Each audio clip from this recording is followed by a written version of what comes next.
खाना बनाने के बाद रसोई साफ भी करना होता है। ना तो तुमने रसोई साफ की और ना ही बर्तन धोए।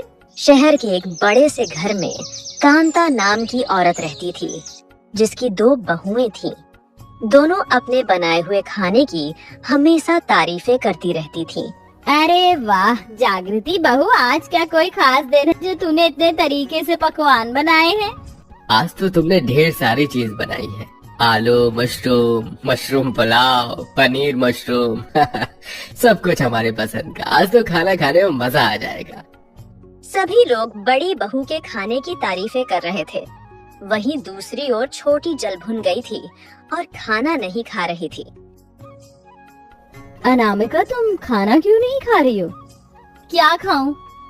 अरे अनामिका बहू, जागृति बहू ने इतना सब कुछ बनाया है, फिर भी तुम पूछ रही हो? माँ जी, जेठानी जी को अच्छी तरह से पता है कि मैं मशरूम नहीं खाती हूँ, फिर भी इन्होंने आज खाने में सब कुछ मशरूम का बनाया है। अनामिका, तुमने आज तक एक बार भी मशरूम टेस्ट नहीं किया है, खाकर तो देखो, ये बहुत अच्छा बना है। हाँ अनामिका, भाभी ने मशरूम बहुत अच्छा बनाया है।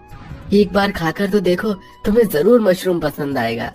अगर इतना अच्छा लग रहा है तो खुद ही खा लो। इस घर की छोटी बहू हूँ, लेकिन इसका मतलब ये नहीं कि रसोई में सब कुछ जेठानी जी की पसंद का बनेगा। अगर एक अलग रसोई होती तो मैं भी उसमें अपनी पसंद का खाना बनाती। ऐसा बोल छोटी बहू गुस्से में कमरे में चली जाती है। छोटी बहू का ऐसा बर्ताव देखकर सबको बहुत बुरा लगता है। अक्सर उन दोनों देवरानी जेठानी के बीच रसोई को लेकर झगड़े होते रहते थे। मैंने कहा ना कि पहले पास्ता बनेगा फिर खाना। अनामिका, क्यों बच्चों की तरह जिद कर रही हो? बाहर मेहमान बैठे हैं और तुम्हें पास्ता बनाने की पड़ी है। मुझे जल्दी से खाना बनाने दो, फिर पास्ता बना लेना। तुमने क्या मुझे पागल समझ रखा है जो हमेशा मैं तुम्हारी वजह से भूखी रहूंगी? मैं भी देखती हूँ इस रसोई में खाना कैसे बनता है। ऐसा कहते हुए दोनों में झगड़ा शुरू हो जाता है। ये सुनकर कांता अंदर आती है। अरे बस भी करो तुम दोनों, वहाँ मेहमान खाने का इंतजार कर रहे हैं और तुम दोनों की लड़ाई है कि खत्म ही नहीं हो रही है। अपनी सास की डांट सुनकर दोनों मुंह बनाकर अपने कमरे में चली जाती है। अब ऐसे ही कई दिन बीत जाते हैं। माँ जी, मैंने परसों पोहा मंगाया था, लेकिन रसोई में तो मुझे पोहा नहीं दिख रहा। आज मेरा पोहा खाने का काफी मन कर रहा है। रसोई में से पोहा कहाँ जाएगा? ठीक से ढूंढ बहू। अनामिका, तुम्हें पोहा ढूंढने की कोई जरूरत नहीं। वो दरअसल परसों मेरी कुछ सहेली आई थी, उनका पोहा खाने का मन कर रहा था, इसलिए मैंने उनके लिए पोहा बना दिया। मैं शाम को इन्हें कहकर तुम्हारे लिए पोहा मंगवा दूंगी। तुम्हारी हिम्मत कैसे हुई मुझसे बिना पूछे मेरी चीज लेने की? रसोई के अंदर रखी हुई किसी भी चीज पर सिर्फ तुम्हारा हक नहीं है, समझी? मैं तो थक चुकी हूँ रसोई को लेकर रोज रोज की लड़ाई को। दोनों देवरानी जेठानी रसोई के लिए फिर लड़ने लगती है। ये देख कांता बहुत दुखी हो गई। अब ऐसे कुछ दिन बाद, ये रसोई तुम अपने साथ दहेज में लेकर नहीं आई हो, जिसे जैसा रखना चाहोगी वैसा रखोगी। खाना बनाने के बाद रसोई साफ भी करना होता है। ना तो तुमने रसोई साफ की और ना ही बर्तन धोए। तो ये रसोई अकेले मेरी नहीं है, तुम्हारी भी है जेठानी जी, समझी? अगर तुम रसोई साफ कर दोगी तो क्या कोई पहाड़ टूट जाएगा तुम पर? रोज तो मैं ही साफ करती हूँ। जब से इस घर में बहू बनकर आई हो तब से किसी भी दिन रसोई को साफ किया है तुमने आज तक? बस अब बहुत हुआ। अब ये सब चीज और मैं बर्दाश्त नहीं कर सकती। माँ जी, अब हमें अपनी रसोई एक दूसरे से अलग चाहिए। हम एक रसोई में एक साथ खाना नहीं बना सकते। पहली बार तुमने सही बात बोली है जेठानी, मुझे भी अब अलग रसोई चाहिए। तुम दोनों का दिमाग तो नहीं खराब हो गया है? एक साथ घर में रहकर रसोई अलग करने की बात कर रही हूँ। दोनों देवरानी जेठानी अपनी सास की एक बात नहीं सुनती और अपनी अपनी अलग अलग रसोई कर लेती है, जहाँ बड़ी बहू अपना अलग खाना पकाती है और छोटी बहू अलग, और दोनों बिना झगड़े के खुश रहती है। पर क्या ये खुशी ज्यादा देर रह पाएगी? अरे बहुओं, आज खाना मिलेगा या नहीं मिलेगा? मिलेगा ना माँ जी, ये लीजिए गरम गरम रोटियाँ। जागृति, हम क्या तुम्हें चारा खाने वाली गाय दिखाई देते हैं जो तुमने सिर्फ ये रोटियां लाकर रखती? सब्जी कहाँ है? ये लीजिए माँ जी सब्जी। ये क्या, तुम दोनों अलग अलग खाना क्यों लेकर आई हो? एक रोटी लाई है तो एक सब्जी।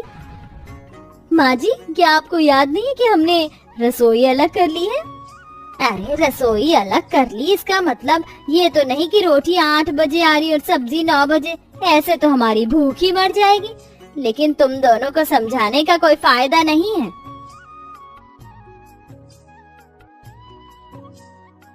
अनामिका बहू, ये क्या सब्जी बनाई है तूने? न नमक है न मिर्च। और जागृति बहू, क्या तुझे रोटी बनाने नहीं आती? कैसी रोटियां बनाई है तूने? ऐसा कहकर कांता बिना खाना खाए अपने बेटों के साथ चली जाती है और दोनों बहुएं भी मुंह बनाकर वहां से चली जाती हैं। अब ऐसे ही रोज रोज दोनों अलग अलग खाना बनाती है, जिसके चलते पूरे परिवार को आधा भूखा रहना पड़ता है। अनामिका, अभी तक लंच नहीं बना क्या? ऑफिस के लिए लेट हो रहा हूँ। बना रही हूँ बाबा, 2 हाथ हैं 4 हाथ नहीं। नाश्ता भी बनाओ, इनका लंच पैक करो। जब से ये रसोई अलग हुई है तब से कितना काम बढ़ गया है रसोई का। जागृति, आजकल तुम्हारा ध्यान किधर है? कल तुमने चाय में चीनी नहीं डाली थी और आज सैंडविच में नमक नहीं डाला। वो कल रात में ठीक से सो नहीं पाई ना, इसलिए नाश्ता बनाने में थोड़ी गड़बड़ हो गई। अब इन्हें कैसे बताऊं कि अकेले रसोई संभालना कितना मुश्किल है। पहले मैं और अनामिका मिलकर आराम से नाश्ता और खाना बना लेते थे, लेकिन अब तो। ये क्या अनामिका, तुमने परसों भी खिचड़ी बनाई थी, कल भी और आज भी तुमने खिचड़ी बनाई थी। रोज रोज खिचड़ी खाकर मैं थक चुका हूँ यार। घर का काम करूं या खाना बनाऊं, मुझसे नहीं होता इतना सारा काम करने के बाद। आपके लिए अलग से रोटी सब्जी बनाऊं। खिचड़ी 10 मिनट के अंदर बनकर तैयार हो जाती है, चुपचाप से खा लो इसे। जागृति, आज ऑफिस में बहुत काम था, बहुत थक गया हूँ। जल्दी से खाना लगा दो, जोरों की भूख लग रही है। क्या खाना? लेकिन मैंने तो आज खाना बनाया ही नहीं। क्यों? आप तो जानते हैं कि घर में इतना सारा काम होता है। आज आप बाहर से खाना मंगवा लीजिए। इस हफ्ते में चौथी बार बाहर से खाना मंगवा कर खा रहा हूँ। और करो रसोई अलग। तुम दोनों देवरानी जेठानी के रसोई अलग करने के चक्कर में हम दोनों भाई रोज भूखे मर रहे हैं। ऐसा कहकर विजय गुस्से में वहां से चला जाता है। उसके बाद जागृति को अपनी रसोई अलग करने के विचार पर पछतावा होता है। ऐसे ही एक कांता अपने घर पर एक साधु को खाने के लिए बुलाती है। आइए आइए पंडित जी, ये तो हमारा सौभाग्य है कि आप जैसे सिद्ध पंडित जी ने हमारा आमंत्रण स्वीकार किया। आप यहाँ बैठिए, बस कुछ देर में भोजन बनकर आ रहा है। दोनों देवरानी जेठानी पंडित जी के लिए खाना पकाने लगती है, पर दोनों के लिए इतनी जल्दी इतना सारा खाना बनाना आसान नहीं था। जागृति बहू, तूने अभी तक सिर्फ सब्जी बनाई है, पूरियां खीर चावल कुछ भी नहीं बना। बना तो रही हूँ माँ जी, 2 हाथ है मेरे, इन 2 हाथों से क्या क्या बनाऊं मैं एक साथ। तुम दोनों को ही शौक था ना रसोई अलग करने का, आप भुगतो।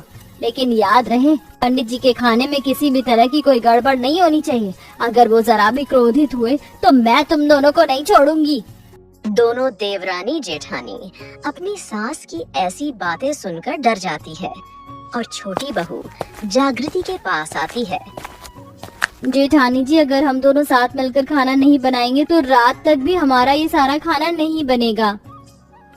तुम सही कह रही हो देवरानी जी, अब हमें इस अलग रसोई की लड़ाई को छोड़ एक साथ खाना बनाना होगा। दोनों देवरानी जेठानी अपनी रसोई एक कर लेती